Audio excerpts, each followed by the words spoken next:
Now we will begin the micronutrient section with an overview of vitamins and water-soluble vitamins specifically. Remember, nutrition is a fairly young science, and before the 20th century, relationships between nutrition and disease were not understood. Before the chemical nature of food was understood, food was believed to be made up of nutriment, medicines, and poisons. Ancient Greeks recognized differences in physical properties of foods and in their content of medicinal and toxic substances.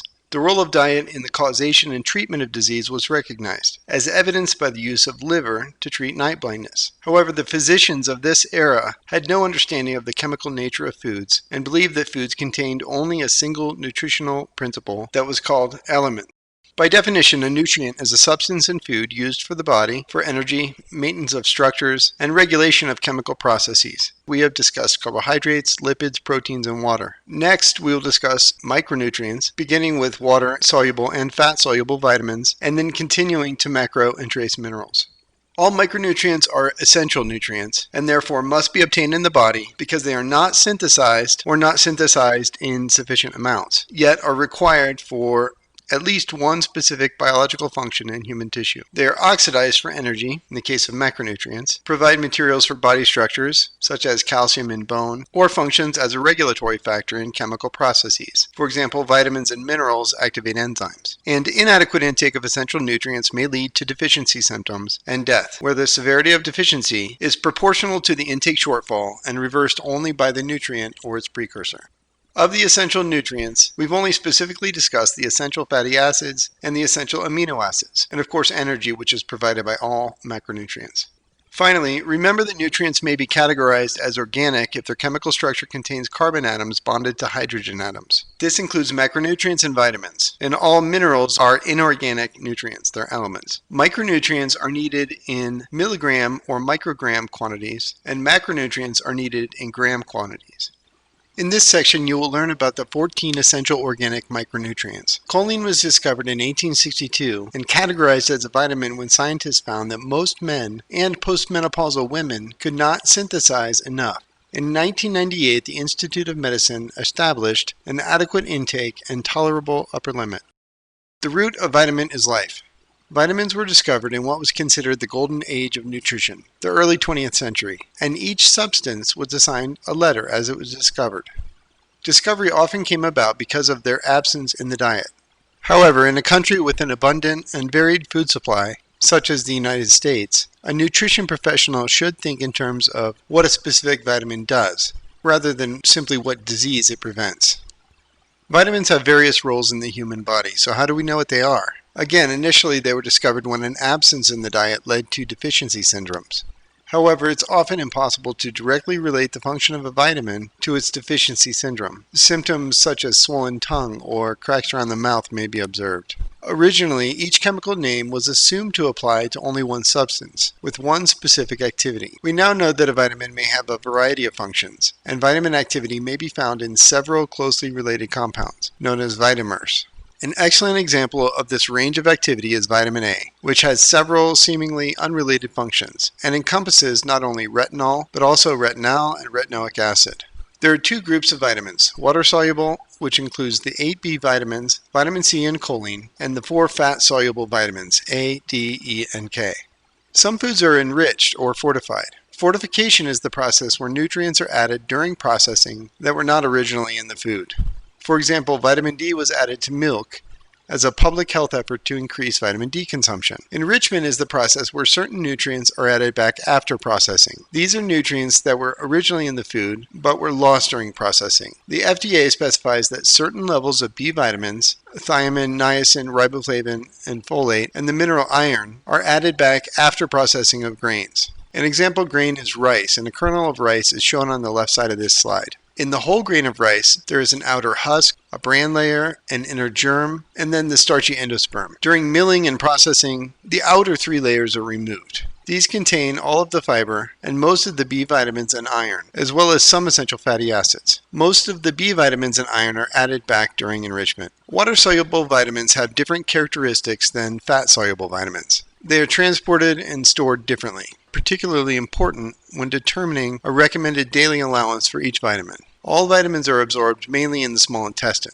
Water-soluble vitamins are hydrophilic and hence can be circulated through the portal blood to the liver and body tissues. whereas fat-soluble vitamins use the lymphatic system to enter circulation. Many factors can influence bioavailability of water-soluble vitamins, and there is minimal storage of water-soluble vitamins except for B12, which is more like fat-soluble vitamins. It is stored readily. Water-soluble, unlike fat-soluble vitamins, are excreted readily in the urine when levels exceed renal thresholds. These characteristics make water-soluble vitamins less likely to become toxic than fat-soluble vitamins. Regular ingestion of water-soluble vitamins is necessary, again with the exception of B12 because it is stored more readily. Also, deficiency symptoms develop more rapidly for water-soluble than for fat-soluble vitamins. The general function of most water-soluble vitamins is as part of a coenzyme, energy-releasing reactions in the body, but several are also involved in hematopoiesis, red blood cell producing functions, and various other processes. Vitamin C functions as a reducing agent and antioxidant.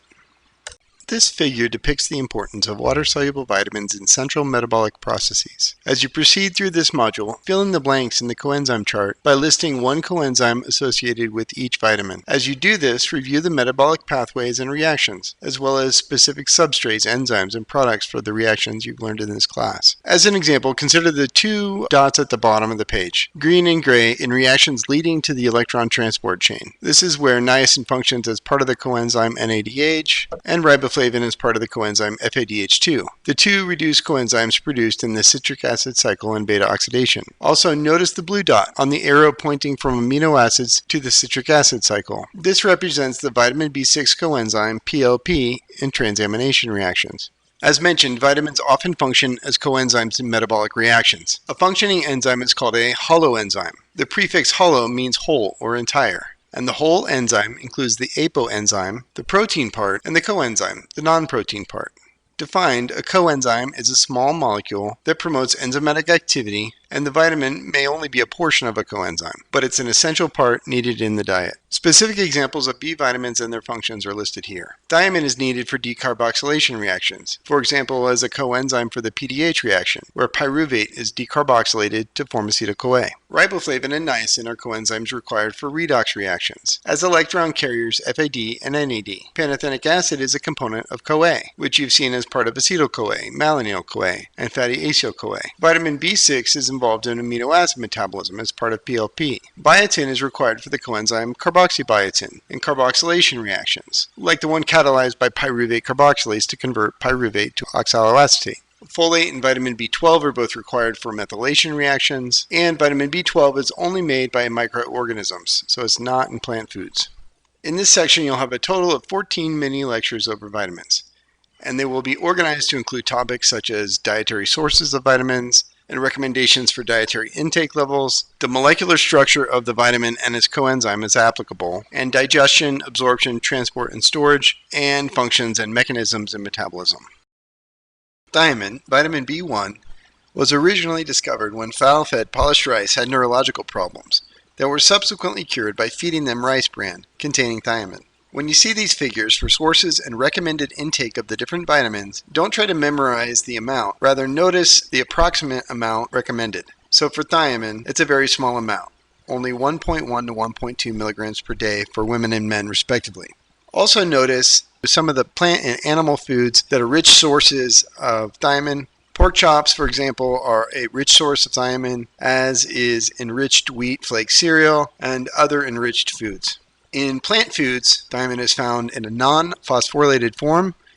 This is also the form absorbed in the small intestine through thiamine transporter 1 and 2, and then transported in the blood. So again, it's absorbed and transported without a phosphate. However, you'll learn that the coenzyme form has a diphosphate addition that occurs at the hydroxyl end of the thiazole ring to form the active coenzyme thiamine diphosphate. The structure of thiamine can be characterized as a nitrogen-rich pyrimidine ring attached by a methylene bridge to a thiazole ring. Thiamine is phosphorylated in animal foods, and this is the coenzyme form. So kinases have to add and phosphatases remove phosphates in the enterocyte and in the tissues of the body. So if we start at the far left side of this reaction, thiamine is the form absorbed and transported as well as found in plant foods. Thiamine pyrophosphokinase adds two phosphates from ATP forming thiamine di or pyrophosphate, it can be called either one, and AMP. Remember, TDP or TPP is the coenzyme form. However, again, to be absorbed in the enterocyte, the phosphates must be removed. Thiamine diphosphatase removes one of them, forming thiamine monophosphate or TMP, and thiamine monophosphatase removes the second phosphate, forming thiamine. Only approximately 30 milligrams of thiamine is stored in the body, mostly as TDP, the coenzyme form, and mainly in the liver, with a half-life of about 10 to 20 days. Again, thiamine plays a coenzyme role as part of TDP, thiamine diphosphate, in the decarboxylation of alpha-keto acids, removing carbon from intermediates. It's a coenzyme, for example, for mitochondrial enzymes such as pyruvate dehydrogenase, PDH, or alpha-ketoglutarate dehydrogenase, alpha-KGDH. These reactions are shown on the right. In the top right reaction, pyruvate is converted to acetyl-CoA through decarboxylation, where CO2 is released. And then in addition to thiamine, niacin is involved in this reaction. NAD is reduced to NADH plus H, and CoA from pantothenic acid is added in the formation of acetyl-CoA. In a similar reaction, alpha-ketoglutarate, a 5-carbon molecule, is decarboxylated to form succinyl-CoA, a 4-carbon molecule, again releasing CO2, and adding CoA in a reaction that also uses niacin and pantothenic acid. NAD is reduced to form NADH plus H. And again, TDP is a coenzyme here, in this case for alpha-ketoglutarate dehydrogenase. This is another view of that first reaction with PDH, where pyruvate is converted to acetyl-CoA as one carbon is removed. Again, PDH is the enzyme and TDP is the coenzyme, and the reaction is indicated in the figure with the green arrow and a yellow dot. Pyruvate is diverted to form lactate if there's low TDP, which may occur with B1 deficiency or a decreased phosphorylation of thiamine, and thiamine itself would build up. And here's another view of the alpha-ketoglutarate dehydrogenase reaction. Remember, one carbon is removed from alpha-ketoglutarate to form succinyl-CoA. The enzyme is alpha-ketoglutarate dehydrogenase, and the coenzyme TDP, indicated with the green arrow and a yellow dot in the citric acid cycle here. Thiamine also has other functions. It's involved in decarboxylation reactions with branched-chain amino acids. TDP is also a coenzyme for transketolase in the pentose phosphate pathway in synthesis of NADPH for synthesis of fatty acids, as well as synthesis of pentoses for nucleic acid synthesis. And finally, thiamine has non-coenzyme roles in membrane and nerve conduction. The thiamine deficiency syndrome is called beriberi. It's characterized by mental confusion, paralysis, weakness, anorexia, tachycardia, slowed reflexes, and cardiac hypertrophy. With wet beriberi, there's pulmonary and peripheral edema. Dry beriberi does not have either of these. Lactic acidosis can occur with acute beriberi, and you should be able to determine from previous slides why that might occur. Would make a great test question. Risk of deficiency is increased with alcoholism, highly refined carbohydrate diets, gastrointestinal disease. It would be unusual in the United States to see all of these symptoms together. And just a bit more about why alcoholism is often associated with malnutrition. Alcohol can replace nutritious calories from food, block intestinal absorption. Specifically with thiamine, it can inhibit intestinal expression of the thiamine transporter both 1 and 2, and thus thiamine absorption. It can lead to increased urinary nutrient losses through excretion and can cause liver damage, including fatty liver and hepatocyte damage when hepatocytes are replaced with scar tissue, as seen in the previous section. Now we'll discuss riboflavin, vitamin B2, beginning with sources and recommended intake. For food sources, it's good to know one or two of the sources. Beef liver is a good source of riboflavin, as well as fortified breakfast cereal. UV light destroys riboflavin, so opaque milk cartons are required to prevent this from occurring. Again, for the RDA, do not memorize, but understand that this is a very small amount, 1.1 to 1.3 milligrams per day for women and men respectively. The structure of riboflavin includes ribitol, a 5-carbon sugar alcohol, and the 3-ring structure flavin, which is a word that means yellow. Flavin is the essential vitamin portion of the molecule that must be consumed because it cannot be made in the body. Plants contain the free unphosphorylated form of riboflavin, which is the form that's absorbed in the small intestine via transporter riboflavin transporter 2 and circulated in the blood. In contrast, animal products contain phosphorylated coenzyme forms of riboflavin, FMN and FAD, which are mono and diphosphorylated and bound to proteins. Like with diamine, riboflavin has specific kinases and phosphatases that add and remove phosphate in enterocytes and tissues. And the riboflavin from animal products in the phosphorylated FMN or FAD forms bound to proteins must be dephosphorylated by phosphatases and cleaved from the proteins by hydrochloric acid. Again, the phosphate must be removed from riboflavin coenzymes in the intestine prior to absorption. On this slide, FAD pyrophosphatase removes AMP from FAD to form FMN. Then FMN phosphatase dephosphorylates FMN to form riboflavin. In the cell, riboflavin gets phosphorylated. On this slide, flavokinase adds a phosphate to riboflavin from ATP, forming FMN. On this slide, FAD synthetase adds AMP from ATP to FMN to form FAD. Notice at the bottom of the slide, FMN is the portion of the molecule on the left side above the left bracket, and AMP is the portion on the right side above the right bracket. Inside of the dashed line is ultimately what was added to FMN in the two reactions, ADP. The riboflavin coenzymes FMN and FAD are coenzymes in electron transfer reactions involving macronutrient metabolism. For example, beta oxidation, the TCA cycle, and the electron transport chain, indicated with a gray dot on this slide.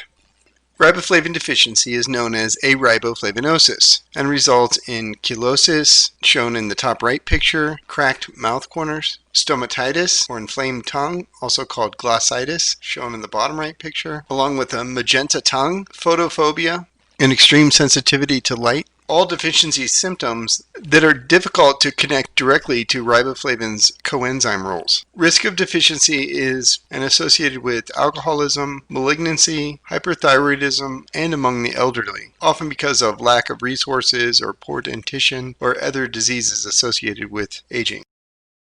Niacin is vitamin B3. It has a noteworthy story. The requirement for niacin in the diet was discovered because of the deficiency syndrome called pellagra, and initially because of a similar deficiency condition called black tongue in dogs. Through anecdote and various studies and trial and error, it was determined that foods, later determined to have niacin, also contained what was first called the anti-black tongue factor, something in the food that help the tongue to turn back to its normal pinkish color. With pellagra, humans do not develop a black tongue, but very serious symptoms, often listed as the 4 Ds: dermatitis, dementia, diarrhea, and ultimately even death. However, pellagra is rare in developed countries. In terms of the niacin sources and recommended intake, beef liver and fortified cereal are at the top of the list of foods rich in B vitamins, in this case niacin. Notice that most of the niacin-rich foods are from animal sources. If you compare the RDA of niacin to thiamine and riboflavin, it is just over 10 times that of vitamin B1 and B2. Although this is a small RDA, it is considerably more than vitamin B1 and B2. The amino acid tryptophan can be converted into niacin. Therefore, nutrition experts have developed the niacin equivalent, equal to 60 milligrams of tryptophan for every 1 milligram of niacin. This conversion factor can be used to determine the RDA of niacin in one's diet. The niacin equivalent includes combined amounts of niacin and tryptophan in foods. Finally, lime, the organic mineral, not the citrus fruit, can make tryptophan more bioavailable to be converted into niacin for use in the body. Ancient Aztecs and Mayans would soak maize in lime water, which we now know is a processing method to make niacin available in maize when it would not be otherwise. This slide shows the structures of the two forms of niacin, nicotinic acid and nicotinamide. Both of these forms are found in food and are absorbed in the small intestine and circulated to the liver via the hepatic portal vein. Niacin coenzymes are formed in the liver and include NAD and NADP. The difference between the two is the addition of a phosphate. Notice the R at the bottom right corner of the picture where phosphorylation would occur. Food sources of niacin may contain nicotinamide or either of the coenzyme forms, but it is free niacin that is absorbed in the small intestine. Niacin synthesis from tryptophan occurs in the liver as well as some other tissues. NADP is formed by phosphorylation of NAD by NAD kinase using ATP and requiring vitamins B2 and B6.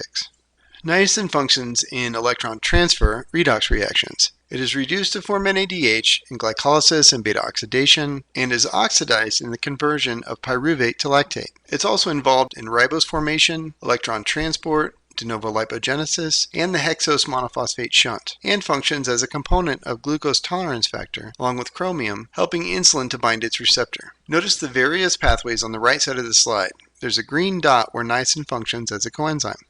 The upper limit for niacin is 35 milligrams per day through consumption of food as well as supplements and fortified foods. Remember, the RDA is less than half of this. However, there's good evidence that large doses, 2 to 4 grams per day, may have a beneficial effect to lower the concentrations of plasma LDL in some individuals. However, large doses may also have toxic side effects in other individuals, including liver damage. Vitamin B5 is pantothenic acid. In Greek, pan means all, every, whole, or all-inclusive, and pantothenic acid is widespread in the food supply. Notice the food sources of pantothenic acid shown on this slide. There's not an RDA, but the adequate intake for adults is 5 milligrams per day for both men and women. Pantothenic acid is part of coenzyme A, which functions in transfer of acyl groups, acetyl-CoA, fatty acyl-CoA as you've seen in beta oxidation of fatty acids, and malonyl-CoA in lipogenesis. Since food sources of pantothenic acid are widespread, deficiency is rare. However, there is a deficiency condition called burning feet syndrome, historically thought to be due to severe pantothenic acid deficiency. As its name implies, burning feet syndrome causes a tingling in the feet and legs, as well as fatigue, nausea, and weakness. A risk of deficiency would be associated with alcoholism or diabetes, and as mentioned on the previous slide, there is no RDA, but an adequate intake of 5 milligrams per day for adults. Notice the structure of coenzyme A on the right. Only a portion of this structure is pantothenic acid. Also, notice the dotted line at the top where an acyl group would attach. Now we will discuss vitamin B6, beginning with the sources and recommended intake. Rich sources of vitamin B6 include breakfast cereal, garbanzo beans, and meats, including beef liver, tuna, chicken, and pork. The RDA of 1.3 milligrams per day is based on protein intake, with a recommendation of 0.016 milligrams per gram of protein consumed, because vitamin B6 is needed for protein metabolism. The upper limit is about 100 milligrams per day, and B6 toxicity can result in neurological problems. There are 6 vitamin forms of vitamin B6 that can be interconverted. This process requires niacin, riboflavin, and zinc. The 2 forms found in plants are shown on the top left, pyridoxine and pyridoxal, with pyridoxine the major form. Pyridoxamine and phosphorylated forms, pyridoxamine phosphate, PMP, and pyridoxal phosphate, PLP, are found in animals. Only unphosphorylated forms are absorbed in the small intestine.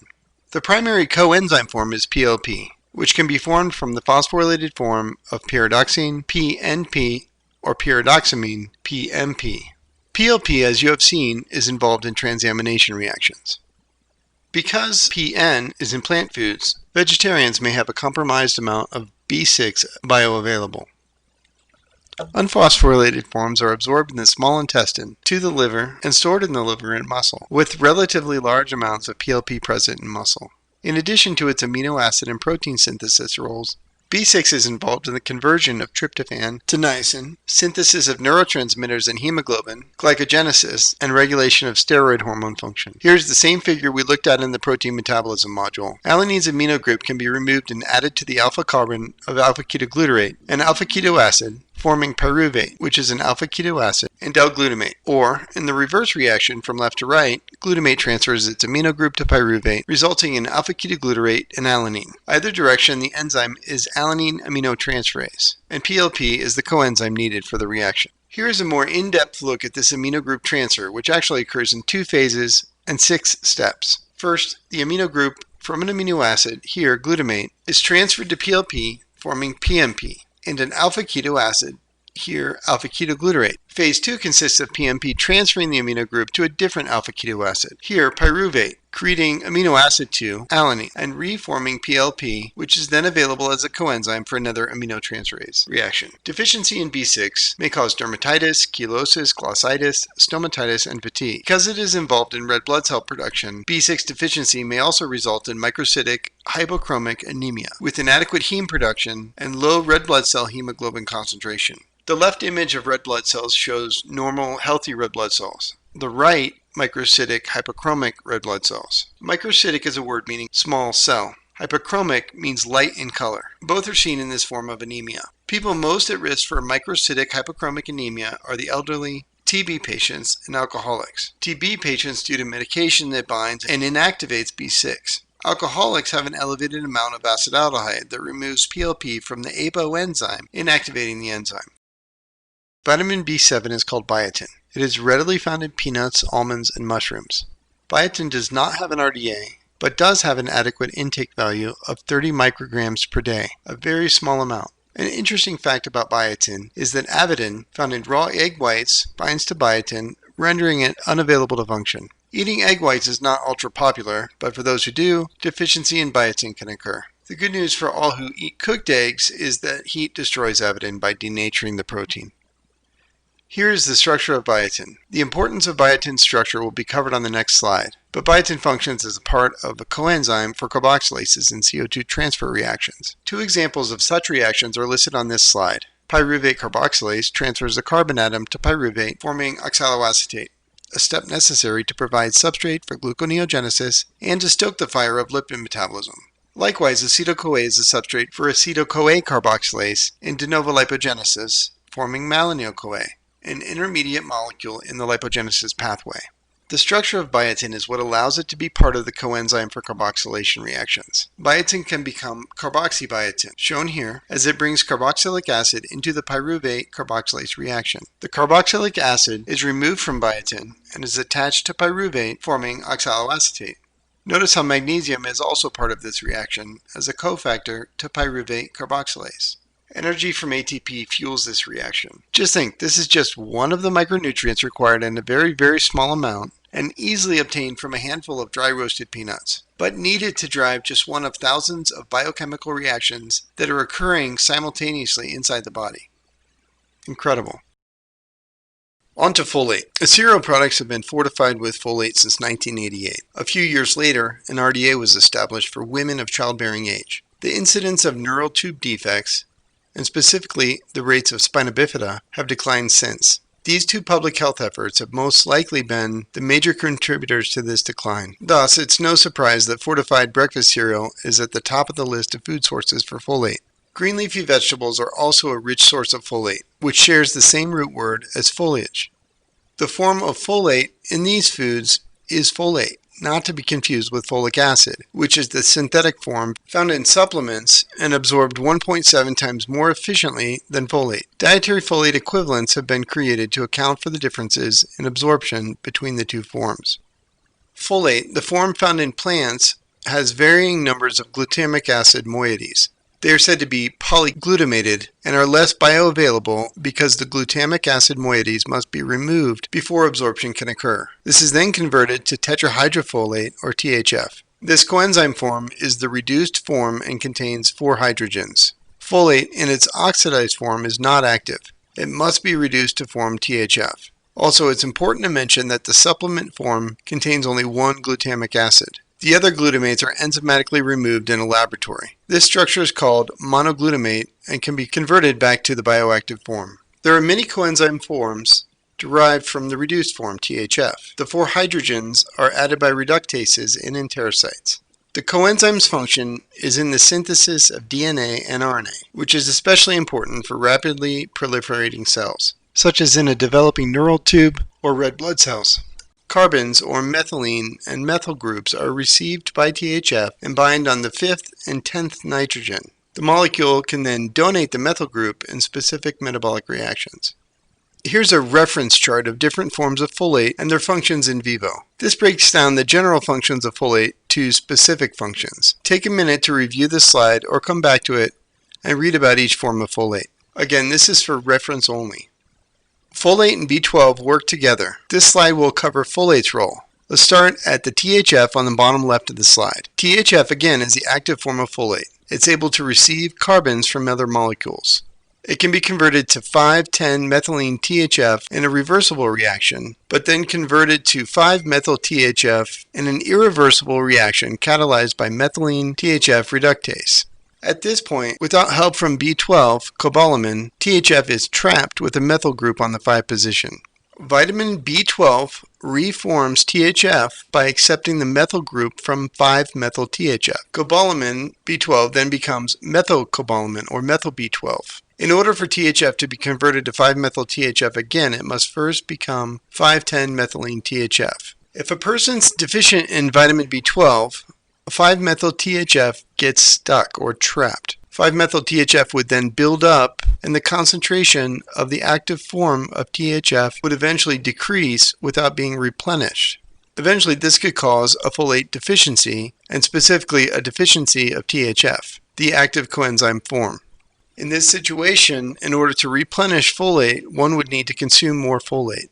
However, if a person is consuming folate near its upper limit, the amount of active folate would come from this source, and a vitamin B12 deficiency could be masked. Here's another view of the folate and B12 methylation process along with the addition of methionine and homocysteine. One way to look at this is to follow the red methyl groups through the process. 5-methyl-THF is the main circulating form of folate. Start at the top left of the slide. The methyl group is transferred to vitamin B12, reforming THF and methylcobalamin, or methylvitamin B12. The methyl group is then donated from B12 to homocysteine in a reaction catalyzed by homocysteine methyltransferase, forming methylmethionine. Low intakes of either folate or B12, but especially folate, are inversely associated with plasma homocysteine concentrations. And some research has indicated that elevated plasma homocysteine levels are associated with premature cardiovascular disease. As mentioned, a folate deficiency can cause neural tube defects. A 70% rate decline since the FDA required fortification of grain products is very significant. Another sign of folate deficiency is megaloblastic macrocytic anemia. This may sound like the anemia caused by a B6 deficiency, although it's quite the opposite. This kind of anemia is characterized by large, immature red blood cells. These can be seen on the lower right corner of the slide. Alcoholics and individuals with intestinal disease and the elderly are at higher risk of folate deficiency than the rest of the population. Now let's switch gears to talk about vitamin B12, also known as cobalamin.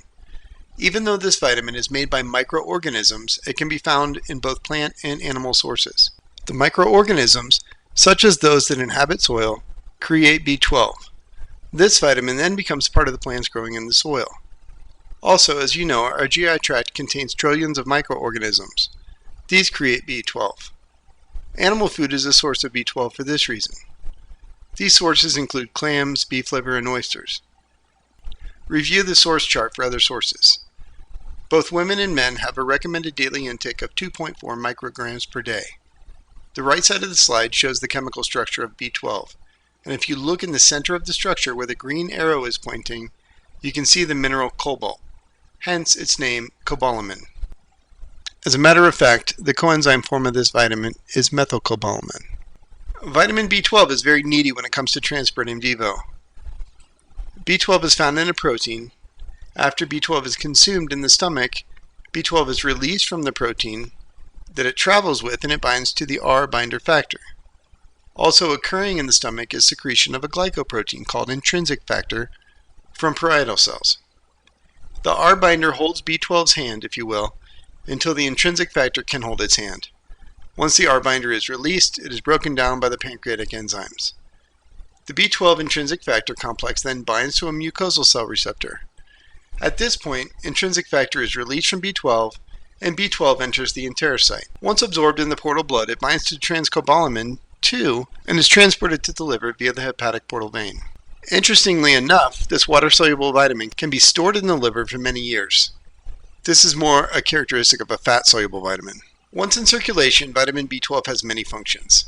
This first function should sound very familiar. Vitamin B12 can remove methyl groups from methyl-THF, allowing it to be converted to its active form, THF.